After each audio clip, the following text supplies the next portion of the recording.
നമസ്കാരം. Lights camera action എന്ന നമ്മുടെ ചാനലിലേക്ക് ഒരിക്കൽ കൂടി സ്വാഗതം. ഞാൻ നിങ്ങളുടെ ശാന്തിയുള്ള ദിനേശ്.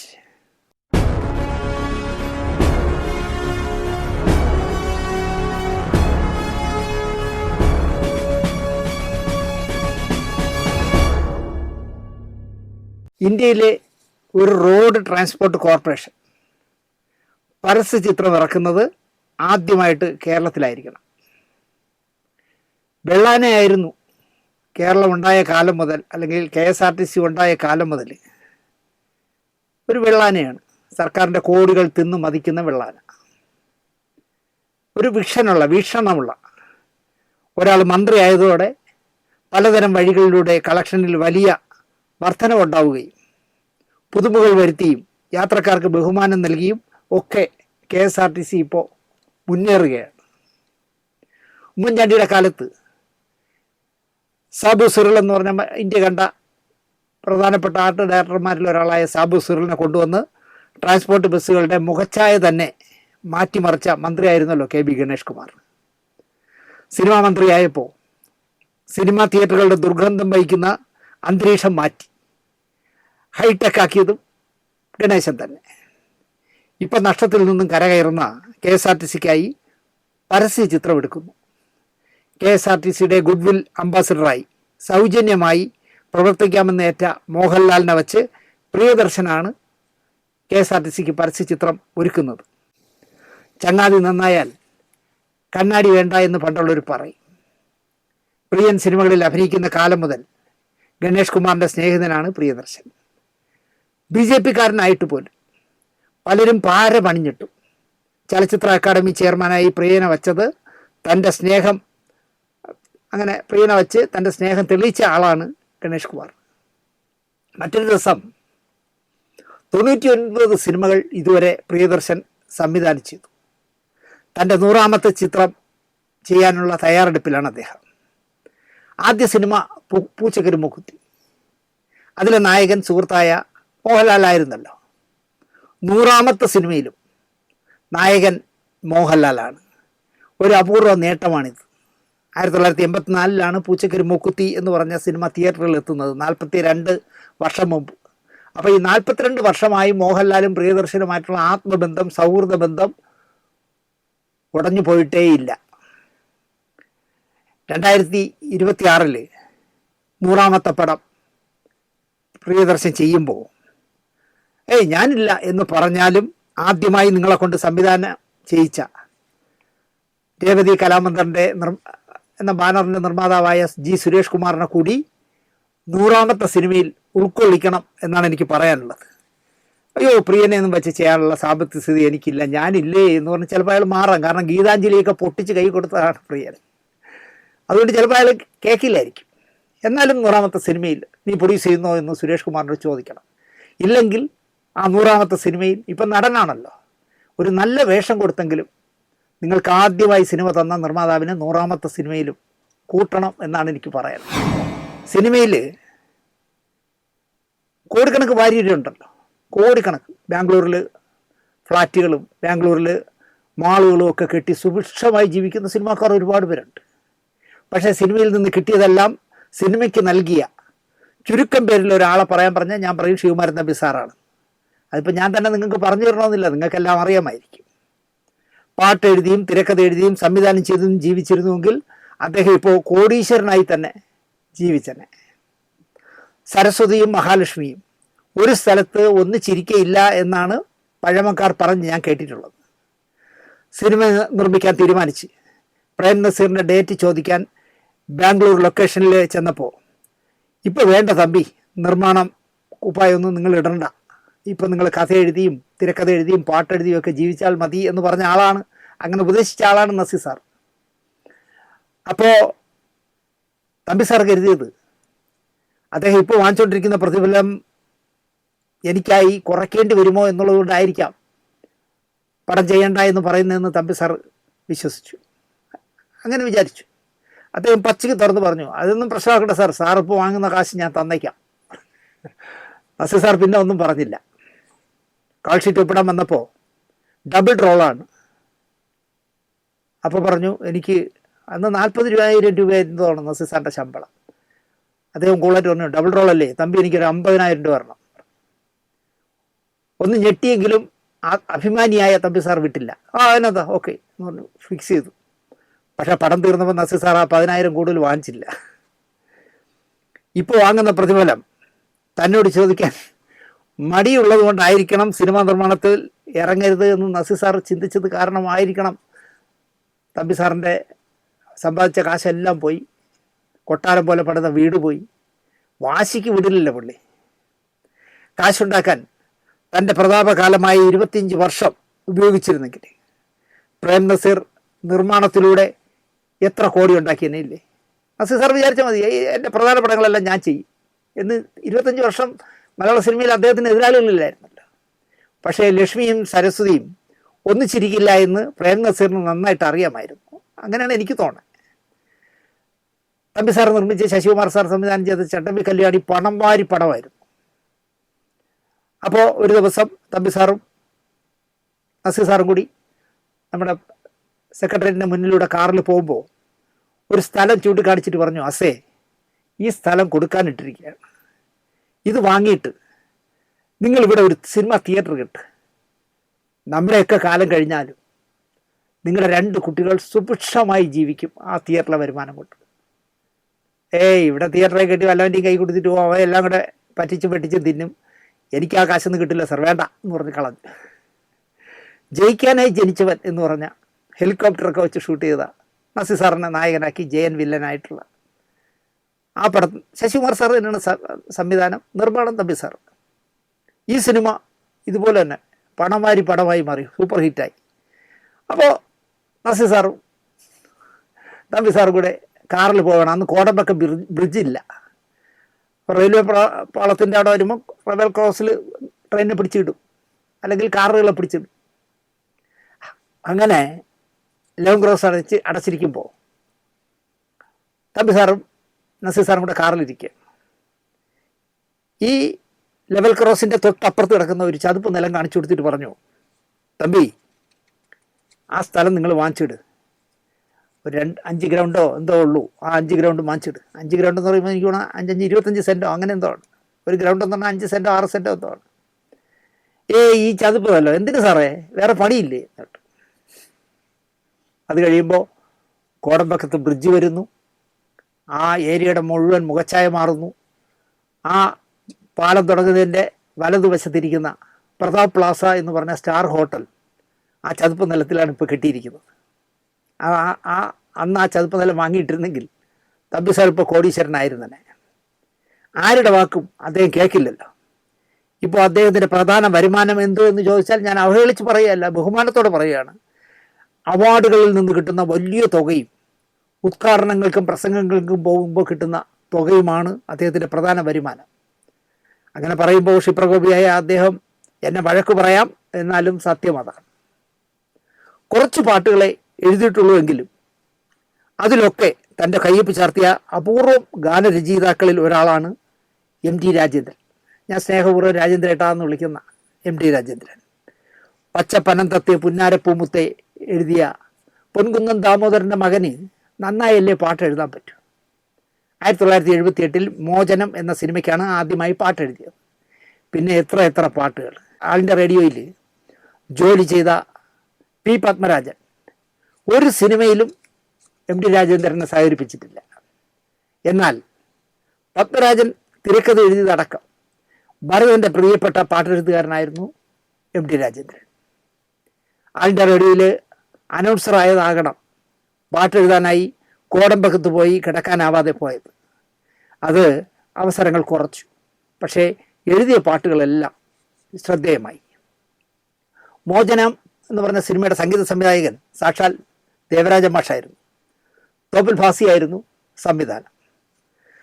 നഗ്ന സൗഗന്ധിക പൂവിരിഞ്ഞു, നക്ഷത്രമെഴികളിൽ ജലം പൊടിഞ്ഞു, ഇരുട്ടിൻ്റെ അരക്കെട്ടിൽ സൂര്യനുദിച്ചു, ഈറൻ മിഴികൾ ജ്വലിച്ചു, പുതുമഴയുടെ ലഹരി ഇത് രതിസുഖ ലഹരി എന്നാണ് ഈ മോചനത്തിന് വേണ്ടി എഴുതിയ ഒരു പാട്ടിൻ്റെ വരികൾ.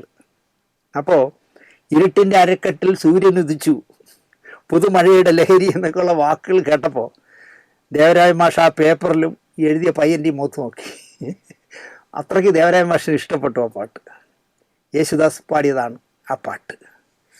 അതിനുശേഷം ദേവരായ മാഷുമായിട്ട് ശാലിനിൻ്റെ കൂട്ടുകാരിയിലെ സുന്ദരി എന്നുള്ള പാട്ടൊക്കെ രാജേന്ദ്രൻ ചേട്ടൻ എഴുതുകയും ചെയ്തു.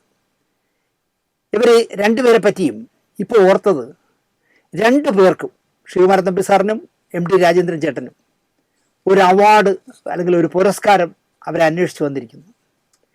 ഏരീസ് ഗ്രൂപ്പ് ഓഫ് കമ്പനീസിൻ്റെ ഇന്ത്യവുഡ് ഭാഷാ സാഹിത്യ പുരസ്കാരം 2025. മലയാള സാഹിത്യ പുരസ്കാരത്തിൽ ഉയർന്ന തുകയാണ് ഇന്ത്യവുഡ് നൽകുന്നത്. ഏരീസ് പ്ലസ് തിയേറ്റർ ഗ്രൂപ്പ് അടക്കം വലിയ ബിസിനസ് സ്ഥാപനങ്ങളുള്ള ഡാം 999 എന്ന ഹോളിവുഡ് സിനിമ നിർമ്മിച്ച് സംവിധാനം ചെയ്ത ഡോക്ടർ സോഹൻ റോയിയാണ് ഏരീസ് ഗ്രൂപ്പ് ഓഫ് കമ്പനീസിൻ്റെ ഉടമ എന്ന് ഞാൻ പറയണ്ടല്ലോ. ശ്രീകുമാരൻ തമ്പിക്ക് സമഗ്ര സംഭാവനയ്ക്ക് ഭാരത കേസരി അവാർഡും MD രാജേന്ദ്രന് അദ്ദേഹത്തിൻ്റെ ശ്രാവണ ബെളഗോള എന്ന് പറയുന്ന കൃതിക്ക് എഴുത്തച്ഛ പുരസ്കാരവുമാണ് ലഭിച്ചത്. 5 ലക്ഷം രൂപ വീതമാണ് പുരസ്കാരം. അർഹതപ്പെട്ടവർക്ക് അവാർഡുകൾ നിശ്ചയിച്ച ഡോക്ടർ സോഹൻ റോയ്ക്കും അവാർഡ് ജേതാക്കളായ 2 പേർക്കും നമുക്ക് അഭിനന്ദനങ്ങൾ അർപ്പിക്കാം. ഷെയർ മാർക്കറ്റിലെ ഫ്ലക്ച്വേഷൻ ഒരുപാട് പേരുടെ അന്നം മുട്ടിച്ചിട്ടുണ്ട്. അതുപോലെ പുസ്തക മാർക്കറ്റിലും ഏറ്റക്കുറച്ചിലുകൾ ഉണ്ടാകാം എന്ന് തെളിയിച്ച ആദ്യ പുസ്തകമായിരിക്കണം 2 പെണ്ണുങ്ങൾ പുസ്തകത്തിൻ്റെ 2 വശങ്ങളിലായി എഴുതിയ MD സ്പേസ് എന്ന് പറഞ്ഞ MDയെ കുറ്റക്കാരനാക്കാൻ വേണ്ടി പ്രമീള നായരുടെ ജീവിതകഥ എന്ന് പറഞ്ഞൊരു വിടക്ക് പുസ്തകം ഇറങ്ങിയിട്ടുണ്ടല്ലോ. ഒരു വശത്ത് ഒരാൾ എഴുതിയിട്ടുണ്ട്, പുസ്തകം മറിച്ചാൽ മറുവശത്ത് അടുത്ത ആൾ എഴുതിയിട്ടുണ്ട്. 2 പേർ ചേർന്ന് എഴുതിയ പുസ്തകങ്ങൾ ഇവിടെ മുൻപും കുറേ ഉണ്ടായിട്ടുണ്ട്. ഉദാഹരണത്തിന് MTയും NB മുഹമ്മദും കൂടിയാണ് അറബി പൊന്ന് എന്ന് പറഞ്ഞ നോവൽ എഴുതിയത്. പിന്നെ അവർ തന്നെ ലോകകഥ വിവർത്തനം ചെയ്യുകയും ചെയ്തു. സുഹൃത്തുക്കളായ അവർ 2 പേരും കൂടി ചേർന്നാണ് ഒരു പുസ്തകം എഴുതിയത്. അല്ലാതെ ഒരു വശം പകുതി ഞാൻ എഴുതാം, പകുതി മറുവശത്ത് നീ എഴുതിക്കോ എന്നല്ല പറഞ്ഞത്. എന്നാൽ MD സ്പേസ് എഴുതിയ ഈ 2 പെണ്ണുങ്ങൾക്കും ആ ഒരു ആത്മബന്ധമില്ല. അതിനാൽ പിണങ്ങിയിരിക്കുന്നത് പോലെ 2 പേരും ഓരോ വശങ്ങളിലായി കുരുടൻ ആനയെ കാണും പോലെ MDയെ കാണുന്നു. പലതും ചാർത്തുന്നു. ഒരാൾ എഴുതിയത് 120 പേജ്, മറ്റേയാൾ എഴുതിയത് 47 പേജ്. അടിയോ തെറിയോ കിട്ടുകയാണെങ്കിൽ ഞാൻ ഒറ്റയ്ക്ക് വാങ്ങിക്കണ്ട എന്ന് ഇതിൽ ഓരോരുത്തരും വിചാരിച്ചു കാണും. ഈ പുസ്തകം സെൻസേഷനാക്കാൻ ബോധപൂർവം ആദ്യം ഫേസ്ബുക്കിനെ നന്നായി ഉപയോഗിച്ചു. ഫേസ്ബുക്കിൽ തന്നെ പരസ്യവും പതിവായി കൊടുത്തു. ക്യാഷ് ഓൺ ഡെലിവറി COD ആയിട്ട് വീട്ടിലേക്ക് അയച്ചു തരാം എന്ന പരസ്യം ഉൾപ്പെടെ പതിവായി ഫേസ്ബുക്കിൽ വരും. എൻ്റെ ഇതിൽ എന്നും കാണാം ഇതിൻ്റെ പരസ്യം. ഇതൊക്കെ ഇപ്പോൾ ഓർമ്മിപ്പിച്ചത് ഈ പുസ്തകം ചൂടപ്പം പോലെ വിറ്റെടുക്കാം എന്ന സ്വപ്നത്തിൽ AV ശ്രീകുമാർ 167 പേജുള്ള പുസ്തകത്തിന് ആദ്യം ഇട്ടത് 280 രൂപയായിരുന്നു. അപ്പോൾ പോസ്റ്റേജ് സൗജന്യം എന്നൊരു ഓഫർ. പാണ്ഡനായുടെ പല്ലിന് ശൗര്യം പണ്ടേ പോലെ ഫലിക്കുന്നില്ല എന്ന് കുഞ്ചൻ നമ്പ്യാർ പറഞ്ഞതുപോലെ ഈ പുസ്തകത്തിൻ്റെ കച്ചവടം വിചാരിച്ചത്ര ഏൽക്കാതായപ്പോൾ ഒറ്റയടിക്ക് 30 രൂപ കുറച്ച് 250 രൂപയാക്കി പുസ്തകത്തിൻ്റെ വില. എന്നിട്ട് അതിൻ്റെ പരസ്യം കൊടുത്തു 250 രൂപയ്ക്ക് ലഭിക്കുന്നതാണ്. ഇന്നലെ നോക്കുമ്പോൾ എനിക്ക് പുതിയ പരസ്യം വന്നിരിക്കുന്നു 240 രൂപയ്ക്ക് തരുന്നതാണ്. ഇങ്ങനെ പോയി ഈ പുസ്തകം മുഴുവനും വായിക്കുന്നവർക്ക് ഫ്രീ ആയി തരും എന്ന് പരസ്യം കൊടുത്തു കളയുമോ എന്നാണ് ഇപ്പോൾ എൻ്റെ പേടി. അങ്ങനെ ചെയ്യാൻ സാധ്യതയുണ്ട്. ഒരുപാട് കാത്തിരിപ്പിനും അലച്ചിലിനും ശേഷം ഒരു നാൾ ഭാഗ്യം തേടി വന്നാൽ ആ അവസരത്തിൽ പിടിച്ചു കയറാൻ, കിട്ടിയ സൗഭാഗ്യം നഷ്ടപ്പെടാതിരിക്കാൻ കഠിന പരിശ്രമം നടത്തും ബുദ്ധിയുള്ള മനുഷ്യർ.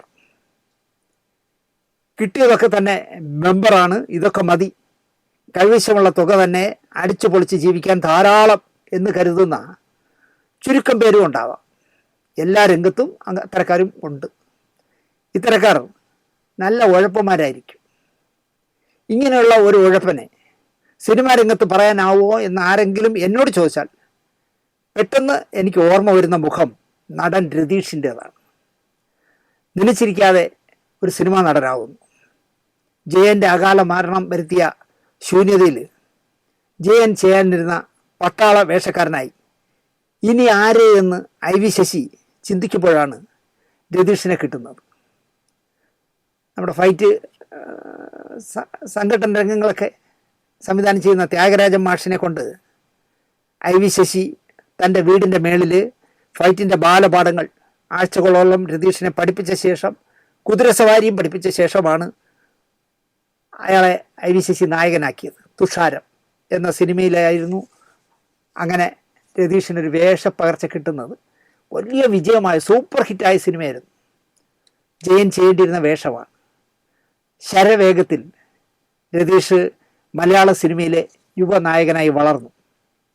മമ്മൂട്ടിയെ പോലെ അഭിനയിക്കാൻ വെമ്പി നടക്കുന്ന ഒരാളെ തൻ്റെ പല സിനിമകളിലും അക്കാലത്ത് രതീഷ് ശുപാർശ ചെയ്തു.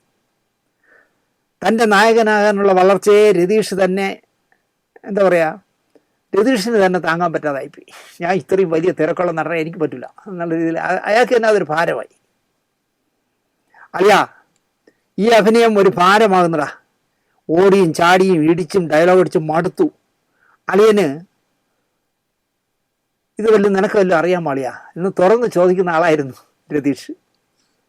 ഇതിനിടയിൽ സിനിമാ പിടുത്തം, നിർമ്മാണം, കൃഷി ഇറക്കൽ തമിഴ്നാട്ടിൽ കമ്പം തേനി ഭാഗത്ത്, അങ്ങനെ ആവശ്യമില്ലാത്തതൊക്കെ ചെയ്ത് അതിലും ചെന്ന് ചാടുന്നു. രതീഷിൻ്റെ ഉഴപ്പൽ സ്വഭാവം കൂടി ചേർന്നതുകൊണ്ടാകണം സിനിമ എന്ന ചിന്ത മാത്രമുള്ള മമ്മൂട്ടി വളർന്നു. IV ശശിയുടെ സ്ഥിരം നായകനായി പോലും മമ്മൂട്ടി മാറി. മമ്മൂട്ടി രതീഷിനൊരു റോളിനായി ശുപാർശ ചെയ്യുന്ന സ്ഥിതിയിലായി. പിന്നെ രതീഷ് കിട്ടിയതെല്ലാം വെച്ച് ജീവിതം ആഘോഷമാക്കി മാറ്റി. സെറ്റുകളിൽ കൃത്യമായി എത്താതിരിക്കുക, കമ്പനി കൂടി സെറ്റിൽ വരാനാകാതെ ഹോട്ടൽ മുറിയിൽ കിടക്കുക, സിനിമ പിടിച്ച് ലക്ഷങ്ങൾ കളയുക, നനച്ചിരിക്കാതെ ഒരു ദിവസം അങ്ങ് പോവുക. ഇതായിരുന്നു രതീഷിൻ്റെ സ്റ്റൈൽ. ആരും ഒതുക്കാതെ രതീഷ് സ്വയം ഒതുങ്ങി എന്ന് പറയാം. ഇപ്പോഴത്തെ മലയാള സിനിമയിൽ ഇത്തരം സ്വഭാവക്കാരുണ്ടോ എന്ന് എന്നോട് ചോദിച്ചാൽ ഞാൻ പറയും നമ്മുടെ ബിജു മേനോൻ അത്തരക്കാരനാണെന്ന് പറയും. കിട്ടിയത് മതി എന്നുള്ള അല്ലാതെ ആർത്തിയൊന്നുമില്ല. സപ്പോർട്ടിങ് ക്യാരക്ടറിൽ ചെയ്ത് ലാലു അലക്സിനെ പോലെ, മുരളിച്ചേട്ടനെ പോലെ കയ്യടി നേടി നായക നിരയിലേക്ക് ഉയർന്ന അഭിനേതാവാണ് ബിജു മേനോൻ. തന്നെ തേടി വരുന്ന നല്ല നല്ല വേഷങ്ങൾ ഒന്ന് കേൾക്കാൻ പോലും തയ്യാറാകാതെ ഉഴപ്പനോ മടിയനോ ആയി മാറി മേനോൻ. ഒരു വലിയ ചങ്ങാതിക്കൂട്ടത്തിന് നടുവിൽ കിട്ടിയതെല്ലാം ഓണം ബമ്പർ എന്ന കണക്കിന് ജീവിതത്തെ ആഘോഷിച്ച് തീർക്കുകയാണ് ബിജു മേനോൻ എന്ന് പറഞ്ഞാൽ ഞാൻ കള്ളം പറയാണെന്ന് പറയരുത്, ബിജുവിന് ദേഷ്യവും വരരുത്. താൻ അഭിനയിച്ച ഒരു സിനിമ, പുതിയൊരു സിനിമ വരെയാണ്, അതിനെ എങ്ങനെയെല്ലാം പ്രൊമോട്ട് ചെയ്യാമെന്ന് ചിന്തിക്കുന്ന ശക്തമായ ഒരു യുവതരംഗം മലയാള സിനിമയിൽ ഇപ്പോൾ കുതിക്കുകയാണ്.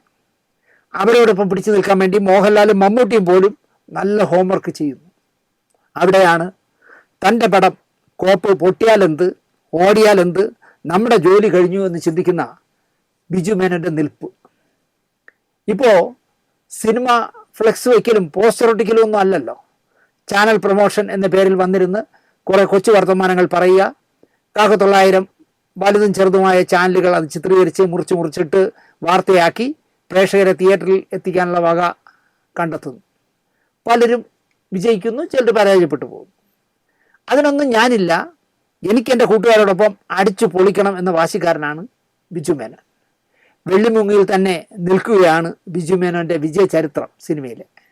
എന്നിട്ടും അവസരങ്ങൾ അന്വേഷിച്ച് ചെല്ലുകയാണ് ബിജു മേനോനെ. പക്ഷേ ക്യാ ഫൽ ഹേ എന്നേ ചോദിക്കാറുണ്ട്. ചാനൽ പ്രൊമോഷന് ബിജു മേനോൻ എത്തുമെന്ന് എഗ്രിമെൻ്റ് വെച്ച് പുതിയൊരു പടം വിറ്റു. അങ്ങനെ എഗ്രിമെൻ്റ് വയ്ക്കുന്നത് ശരിയാണോ എന്നൊന്നും ഞാൻ ചോദിക്കുന്നില്ല, കഥയിൽ ചോദ്യം പാടില്ലല്ലോ.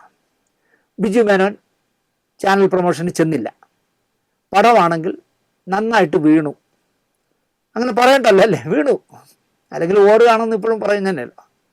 ചാനലുകാർ ബിജു മേനോൻ വരാത്തതിനാൽ 25 ലക്ഷം, അതിൻ്റെ സാറ്റലൈറ്റ് എടുത്തവർ പറഞ്ഞു 25 ലക്ഷം കുറച്ചേ നൽകൂ, ബിജു മേനോൻ ചാനൽ ചർച്ചയിൽ വരാത്തതുകൊണ്ട്.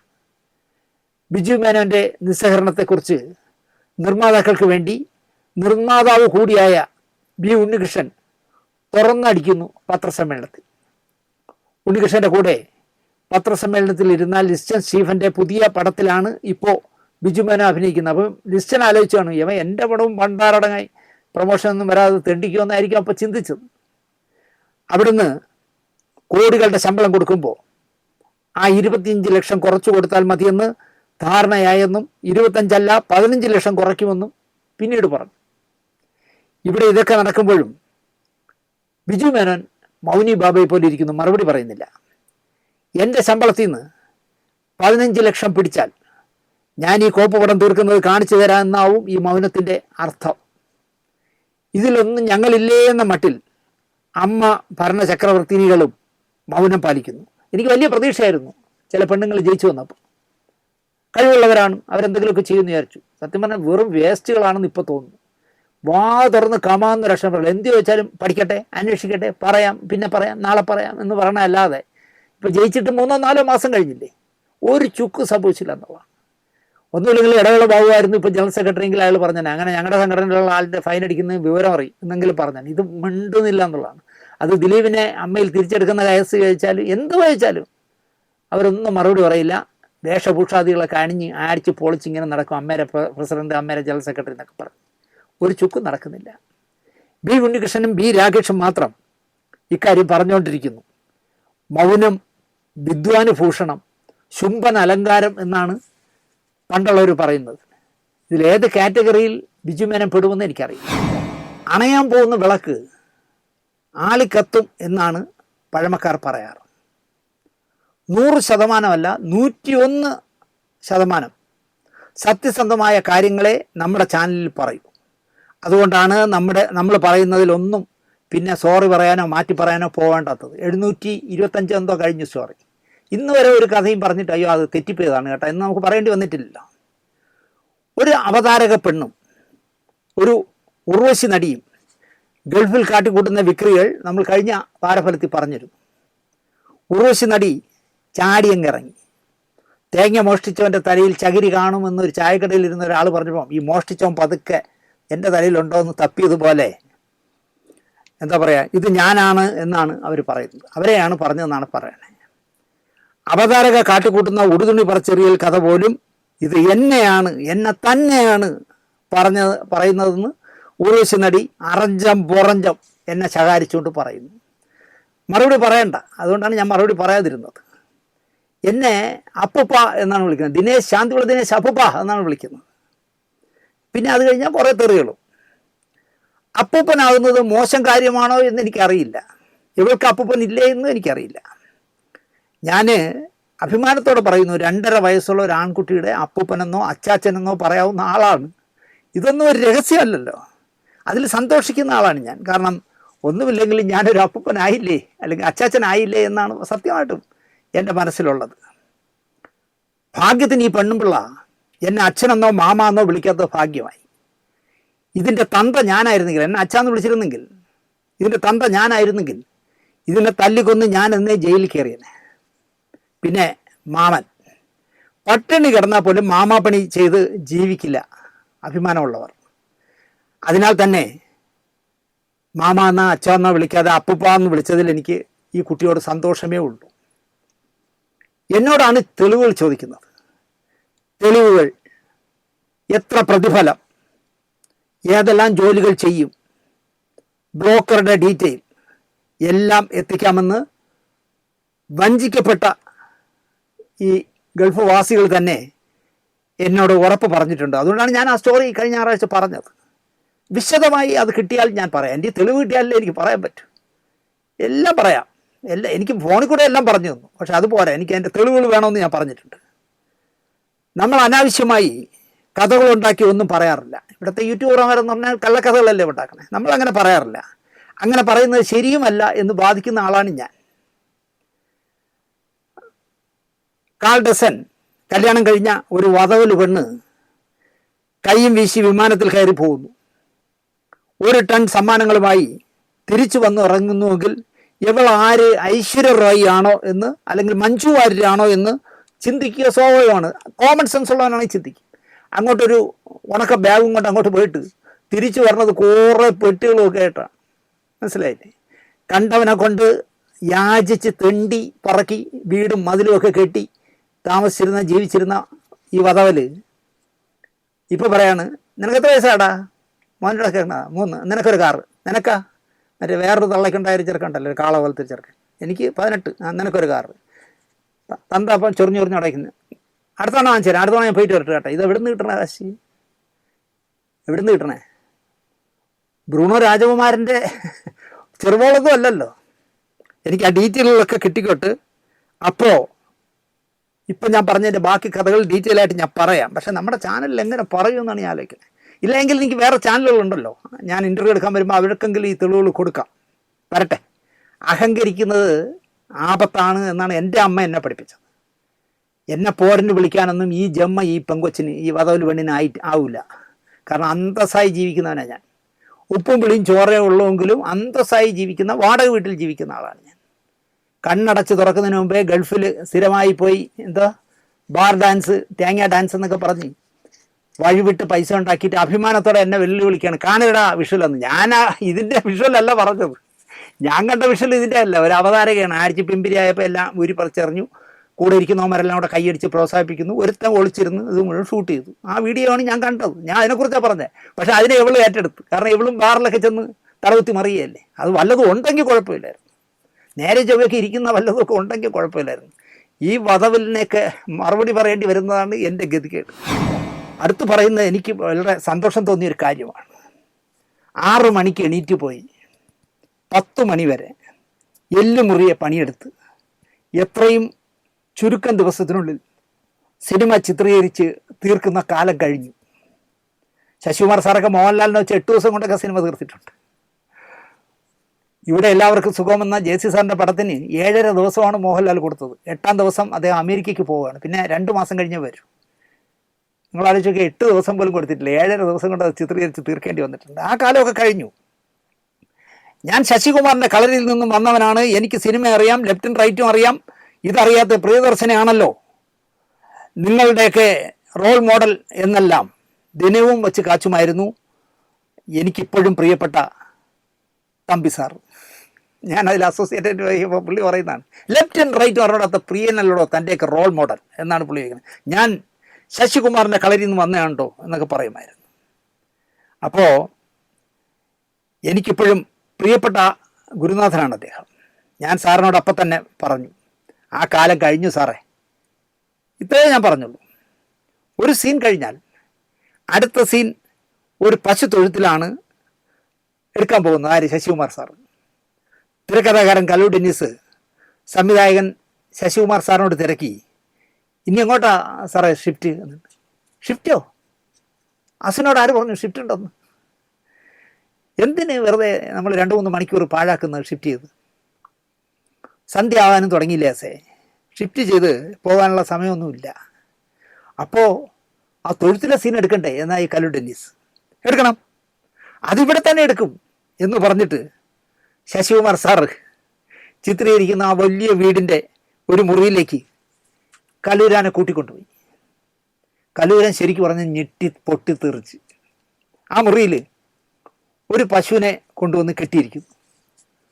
ഒരു ചരുവത്തിൽ പിണ്ണാക്കോ പരുത്തിക്കുരുവോ എന്തൊക്കെ ഇട്ട്, പുളിങ്കുരുവോ എന്തൊക്കെ ഇട്ട് കലക്കി, അല്ലെങ്കിൽ പശുവിന് കൊടുക്കുന്ന ഫുഡൊക്കെ കലക്കി വെച്ചിട്ടുണ്ട് ഒരു ചരുവത്തിൽ. തലങ്ങണി പോലെ വലിപ്പമുള്ള ഈ വയ്ക്കൽ ലോറിയിൽ കൊണ്ടുവരല്ലോ തമിഴ്നാട്ടിൽ നിന്ന്, അതിൻ്റെ 2-3 കെട്ട് അവിടെ ചാരി വെച്ചിരിക്കുന്നു പശു കടിക്കാത്ത ദൂരത്തിൽ. മോഹൻലാൽ അഭിനയിക്കുന്ന സിനിമയാണ്.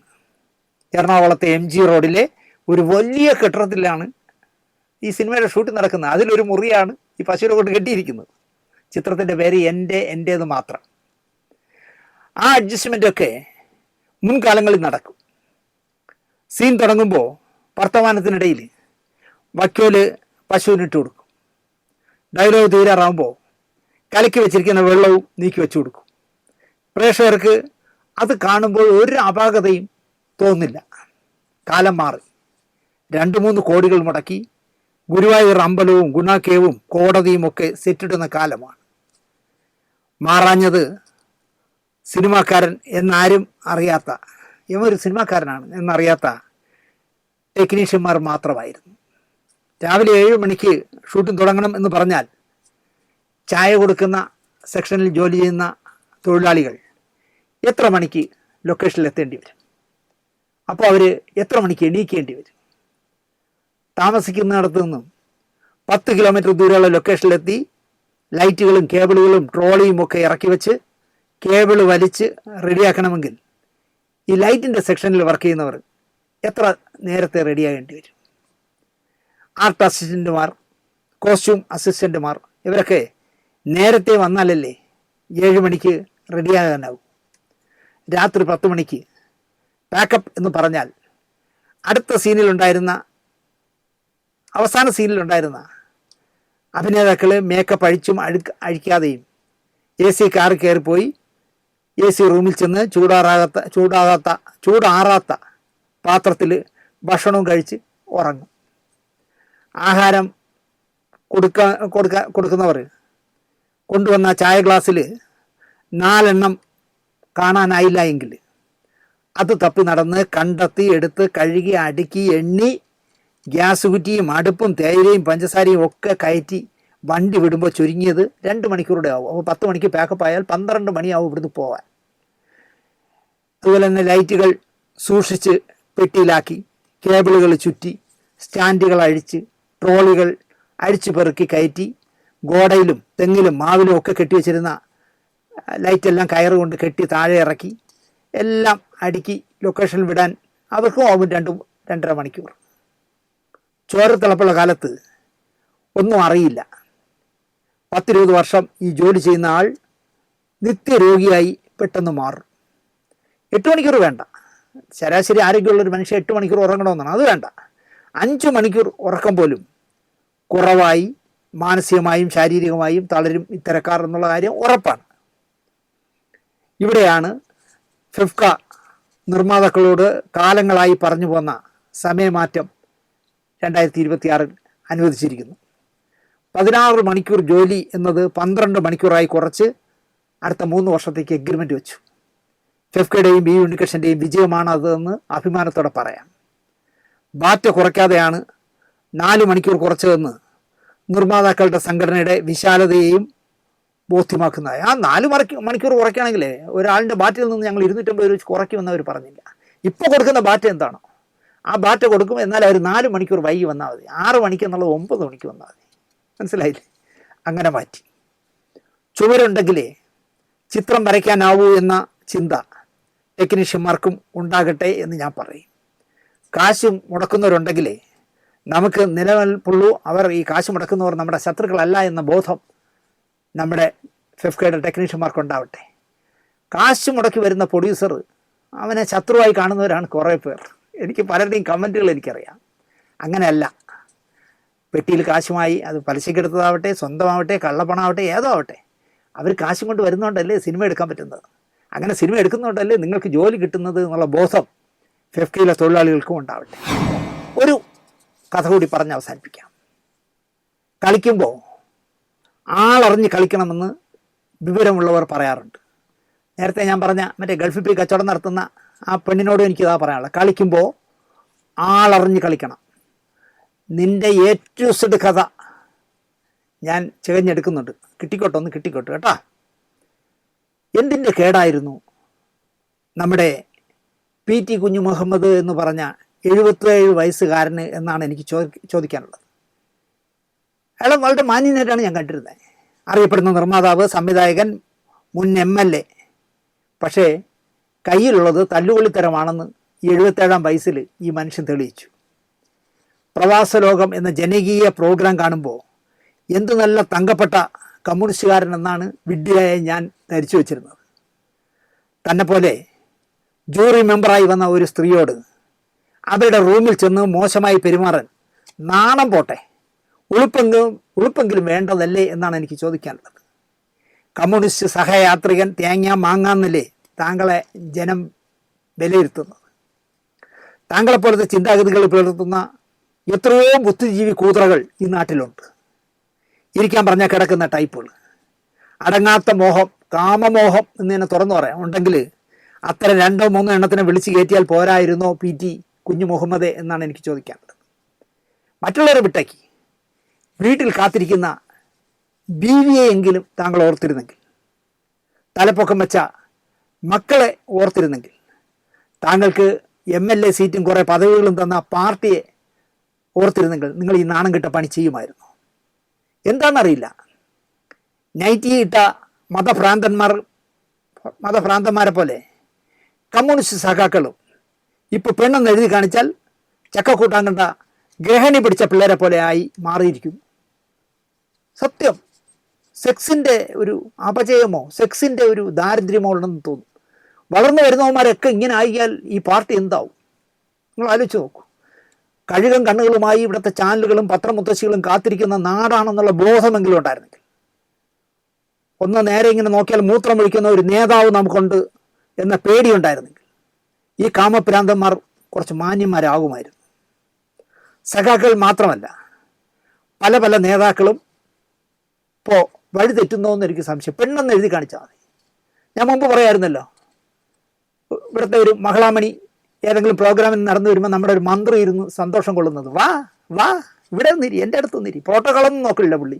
ഞാനൊരു മന്ത്രിയാണെന്നുള്ള പുള്ളി മറന്നു പോകും. വിളിക്കണമെന്നാണ്. അപ്പം മറ്റവൾ കയറി ചെന്ന് കാലുമേ കാലും ഇട്ടിട്ട് ഇങ്ങനെ കാലിനെ ഇട്ട് ആട്ടി ആട്ടി ആട്ടി അയാളായിട്ട് ആട്ടും. അയാൾക്കത് മതി, ആ മണം അടിച്ചാൽ മതി. ഞാൻ നേരത്തെ ഒരു എപ്പിസോഡിൽ പറഞ്ഞതാണ്, പാൽക്കായം വാങ്ങാൻ വീട്ടുകാരിയെ ചാലയിൽ പറഞ്ഞു വിടലും എന്താ പറയുക, അലവലാദികൾക്ക് റെയിൻകോട്ട് വാങ്ങി കൊടുക്കലും ഒക്കെയായി കാമപ്രാന്ത് തലയ്ക്ക് പിടിച്ച സ്ഥിതിയാണിപ്പോൾ. റെയിൻകോട്ട് വാങ്ങിച്ചു കൊടുത്തത് മുൻ മന്ത്രിയാണ്. മഴയാണ് സാറേ, എങ്ങനെ വരുന്നുണ്ടോ, നീ റെയിൻകോട്ട് വാങ്ങിച്ചോണ്ടോ, അതിൻ്റെ പൈസ ഞാൻ തരാം, അല്ലെങ്കിൽ റെയിൻകോട്ട് വാങ്ങിച്ച് അങ്ങോട്ട് കൊടുത്തേക്കാന്ന്. ഒരു അലവലാതി, കേരളം മുഴുവൻ അലവലാതി എന്ന് വിളിക്കുന്ന ഒരു പെണ്ണിന്, ഒരു മുൻ മന്ത്രി കോപ്പൻ, അവനും പറയുന്നു ഞാനും കമ്മ്യൂണിസ്റ്റാണെന്ന്. എന്ത് ചെയ്യാൻ പറ്റും? എനിക്കിഷ്ടപ്പെട്ടത് പി ടി കുഞ്ഞുമുഹമ്മദിൻ്റെ തനിനിറം പുറത്ത് പറഞ്ഞ ഡോക്ടർ ആച്ചി ജോസഫ് എന്ന മിടുക്കിയുടെ കരുത്താണ്. ഇര, അതിജീവിത, യുവതി, തേങ്ങ എന്നൊക്കെ പറഞ്ഞ് നിശബ്ദയാക്കാൻ എന്നെ കിട്ടില്ല എന്ന് തറപ്പിച്ച് പറയുന്നു ആ പെൺകുട്ടി, ആ സ്ത്രീ. തന്നെ മുൻ MLA PT കുഞ്ഞുമുഹമ്മദാണ് ലൈംഗിക അതിക്രമം നടത്തിയതെന്ന് ആശ വെടിപ്പായി തുറന്നു പറയുന്നു. എന്നാൽ എൻ്റെ ഫോട്ടോ കിട്ടോ. അതിക്രമം തെറ്റിദ്ധാരണ അല്ല എന്നും അധികാരവും അതിൻ്റെ നേട്ടങ്ങളും എന്താണെന്ന് അറിയാവുന്ന ഒരാൾ ബോധപൂർവം ചെയ്ത പ്രവൃത്തിയാണെന്നും ആശ ഡോക്ടർ പറയുന്നു. സംവിധായിക കൂടിയായ ആശ മുഖ്യമന്ത്രിക്കാണ് പ്രിയ സഖാവിൻ്റെ കാമപ്രാന്തിനെ പറ്റി പരാതി കൊടുത്തത്. പരാതിയുടെ രഹസ്യമൊഴി മജിസ്ട്രേറ്റും രേഖപ്പെടുത്തി. PT കുഞ്ഞുമുഹമ്മദ് മിക്കവാറും ആകട്ടെ എന്നാണ് ഞാൻ പറയുന്നത്. അയാളുടെ ശിഷ്ടകാലം അകത്ത് കിടക്കുന്നതാണ് നല്ലത് ഇങ്ങനെയുള്ള കാമപ്രാന്തന്മാർ, അത് ഏത് പാർട്ടിക്കാരനായാലും. ഇവിടെ ഒരു കാര്യം കൂടി പറയാതെ വയ്യ. ഇതിനേക്കാൾ ഭീകരമായ പീഡന വാർത്തകൾ വന്ന എൽദോ കുന്നപ്പള്ളി, വിൻസെൻ്റ് തുടങ്ങിയ MLA കയ്യിൽ പെട്ടുപോയ ഹതഭാഗ്യരായ പെൺകുട്ടികൾക്കായി മലയാള മനോരമ പടം വരച്ച് പേജ് ചെയ്തിട്ടില്ല എന്നുകൂടി ഈ സന്ദർഭത്തിൽ നമ്മൾ ഓർക്കണം. നമ്മൾ പറയുമ്പോൾ എല്ലാം പറയണമല്ലോ. PT കുഞ്ഞുമുഹമ്മദ് ആ പെൺകുട്ടി താമസിച്ചിരുന്ന റൂമിൽ കയറി അനാവശ്യം കാണിക്കുകയോ പ്രവർത്തിക്കുകയോ പറയുകയോ എന്തോ ചെയ്തു എന്ന് മാത്രമേ ഉള്ളൂ.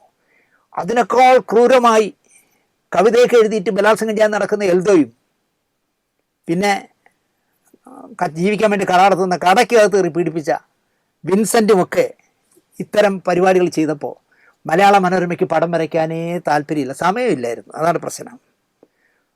ഇതെങ്കിലും കമ്മ്യൂണിസ്റ്റുകാർ ഓർക്കണം. കഴുകൻ കണ്ണുകളുമായി നിൻ്റെയൊക്കെ ചുറ്റും ക്യാമറകളും പേനയും കറങ്ങി നടക്കുകയാണെന്നുള്ള ബോധമുണ്ടായിരുന്നെങ്കിൽ ഇതുപോലുള്ള അധമമായ പണികൾക്ക് പോവില്ലായിരുന്നു. അതുകൊണ്ടാണ് ഇപ്പോൾ മലയാള മനോരമ വച്ചലക്കിയത്. മനസ്സിലായ? എന്തായാലും ആശയുടെ പ്രവൃത്തികൾ ആശ നൽകുന്നു സ്ത്രീകൾക്ക് എന്നാണ് എനിക്ക് പറയാനുള്ളത്. എന്ന് കരുതി ഞാനൊരു സ്ത്രീപക്ഷമാണെന്നും വിചാരിക്കരുത് കേട്ടോ. ആ പക്ഷത്തിലാണ് കൂടുതൽ അലവലാദികൾ ഇപ്പോൾ വിലസുന്നത്. അതുകൊണ്ട് ആശയ്ക്ക് കൊടുക്കുന്ന പിന്തുണ എല്ലാവർക്കും ഉണ്ടെന്ന് വിചാരിക്കണ്ട. ആശയുടെ ചങ്കൂറ്റം എനിക്ക് എന്തായാലും ഇഷ്ടപ്പെട്ടു. അത് ജെനുവിൻ കേസാണ് എന്നുള്ളത് കൊണ്ട് ആശയ്ക്ക് പൂർണ്ണ പിന്തുണ നമ്മളെല്ലാവരും നൽകണം എന്ന് പറഞ്ഞുകൊണ്ട്, എൻ്റെ ഫോട്ടോ എൻ്റെ പേര് എന്ത് വേണം ഇട്ടോടാ, ഞാൻ പച്ചയ്ക്ക് പറയല്ലേ എന്ന് പറയുന്ന ആർജവത്തിന് ഒരു നല്ല നമസ്കാരം പറഞ്ഞുകൊണ്ട് ഈ ആഴ്ചത്തെ വാരഫലം ഇവിടെ അവസാനിപ്പിക്കാം. നന്ദി, നമസ്കാരം.